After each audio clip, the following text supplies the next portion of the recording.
Welcome to my channel Poonam's Vatika. तो friends, आज rose plant की सेकंड डाइट के बारे में हम बात करने वाले हैं।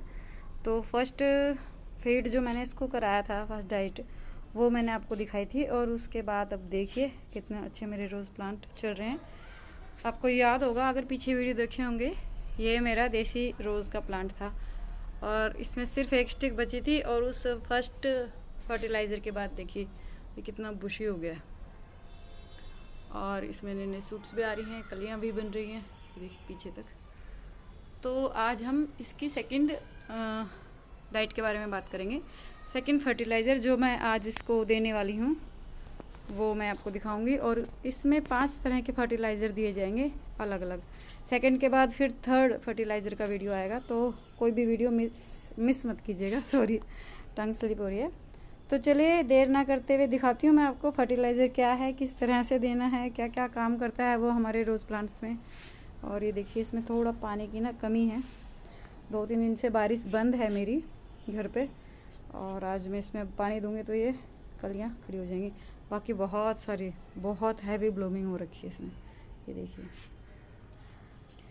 तो चलिए देर ना करते हुए पहले मैं आपको फर्टिलाइज़र दिखा दूँ और फिर फर्टिलाइज़र को देने का तरीका बता दूँ।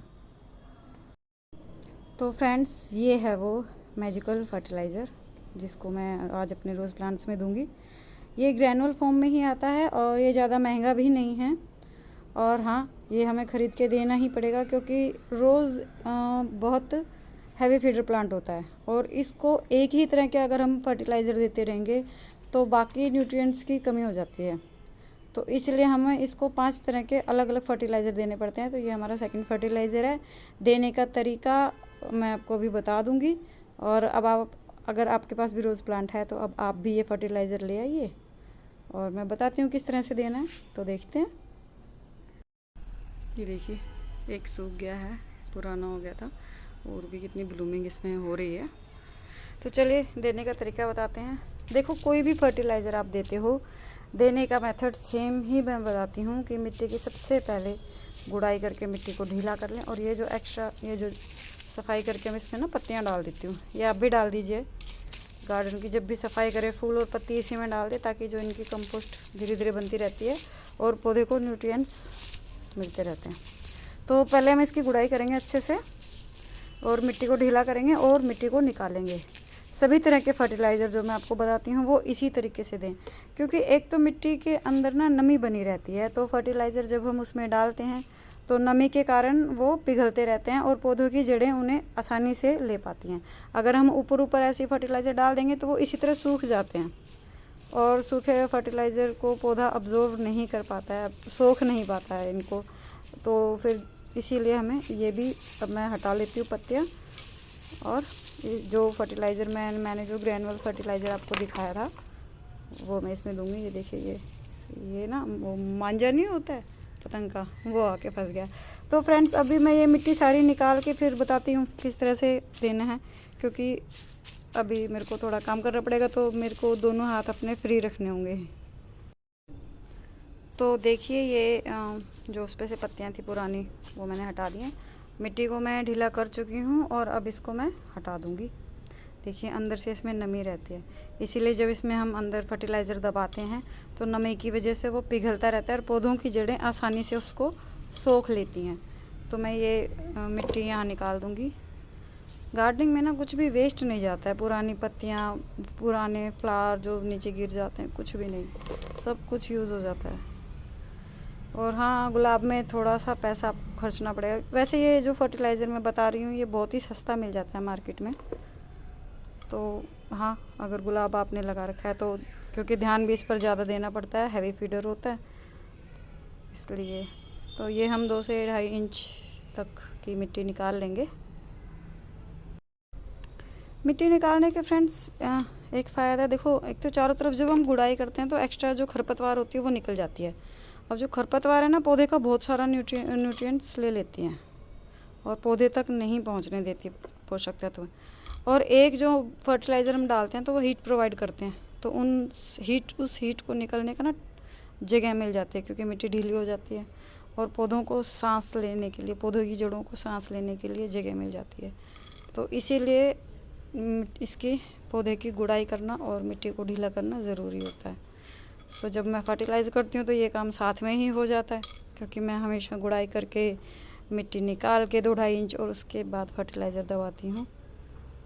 तो ये खाली हो गई है और अब हम दबाएंगे अपना फर्टिलाइज़र। तो सबसे पहले तो मैं वही फर्टिलाइज़र डालूँगी, एप्सम सॉल्ट। दिखाती हूँ कैसे। तो ये है वो एप्सम सॉल्ट, मैं इसमें ये 1 चम्मच देने वाली हूँ। ये पॉट मेरा 12 इंच का है। अगर आपका पॉट 8 से 12 इंच का है तो आप उसमें 1 चम्मच एप्सम सॉल्ट डालें। मानसून की वजह से इसमें ना गिठान बन गए हैं। लेकिन अगर आपका 8 इंच से छोटा है पॉट तो उसमें आधा चम्मच आप एप्सम सॉल्ट डालें। ये देखिए क्वांटिटी अपने आप कम हो जाएगी। और ये चारों तरफ फैला देना है पहले अच्छे से। और ये हैं हमारे ग्रैनुअल्स। ये एक्चुअली फर्टिलाइज़र है डीएपी। तो जितने इंच का आपका पॉट है आपको उतने ही ग्रैनुअल्स लेने हैं। मेरा ये 12 इंच का पॉट है तो मैंने 12 ही लिए हैं और ये इसमें डाल देने हैं। ये थोड़ी सी ना गर्म होती है खाद, इसलिए इसको ज़्यादा नहीं देना है, कम भले ही हो। 12 की जगह आप 10 भी डाल सकते हो अगर आपका 12 इंच का पॉट है, लेकिन 12 से 14 नहीं करने हैं दाने। तो ये डाल देना है। और इसको ये जो पुरानी ये लीफ इसकी रखी हुई है, ये देखिए ये आयरन का टुकड़ा जो मैं दबाती हूँ आयरन की कमी को पूरा करने के लिए, ये भी हम इसी में डाल देंगे। और अब ये लीफ जो पुरानी डाली थी मैं इसमें डाल दूँगी, चारों तरफ इसमें फैला देंगे। अब ये लीफ कंपोस्ट डालने के बाद इसकी जो मिट्टी निकली थी इससे हम पूरी तरह से इसको कवर कर देंगे, कहीं से भी कोई पत्ती बाहर ना रह जाए, ताकि पत्तियां भी जब गल जाएं तो पौधा उनसे भी न्यूट्रिएंट्स ले सके। तो डालती हूँ मैं, डाल के फिर आपको दिखाती हूँ। तो फ्रेंड्स ये मैं डाल ही दूँगी वैसे, और चारों तरफ से अच्छे से जब ढक दो आप। अभी तो मैंने किया नहीं है क्योंकि मेरे को दोनों हाथ फ्री चाहिए। उसके बाद इसको टाइट दबा दो। अगर आपका बारिश का वेदर है और बारिश आने वाली है तो पानी ना डालें, लेकिन अगर बारिश नहीं आने वाली है 1-2 दिन तो, क्योंकि ये मेरा 12 इंच का पॉट है तो इसमें मैं 1 लीटर पानी डालूँगी। 8 से 12 इंच के पॉट में आप 1 लीटर पानी डाल सकते हैं। यहाँ साइड में मैं डालूँगी क्योंकि यहाँ पर मैंने पत्तियाँ वगैरह डाली हैं। और बहुत धीरे उससे डालना है, शावरिंग करके डालना है, नहलाते हुए। और अगर आपका 8 इंच से कम का पॉट है तो आप उसमें आधा लीटर पानी डालें। और अगर मेरे वीडियोस और मेरे आइडियाज़ आपको पसंद आते हैं तो लाइक, शेयर और सब्सक्राइब करें। मुझे बहुत अच्छा लगता है कि जब मेरे सब्सक्राइबर बढ़ते हैं, मुझे लगता है मेरी फैमिली का, सब्सक्राइबर्स की फैमिली का एक मेंबर और बढ़ गया है।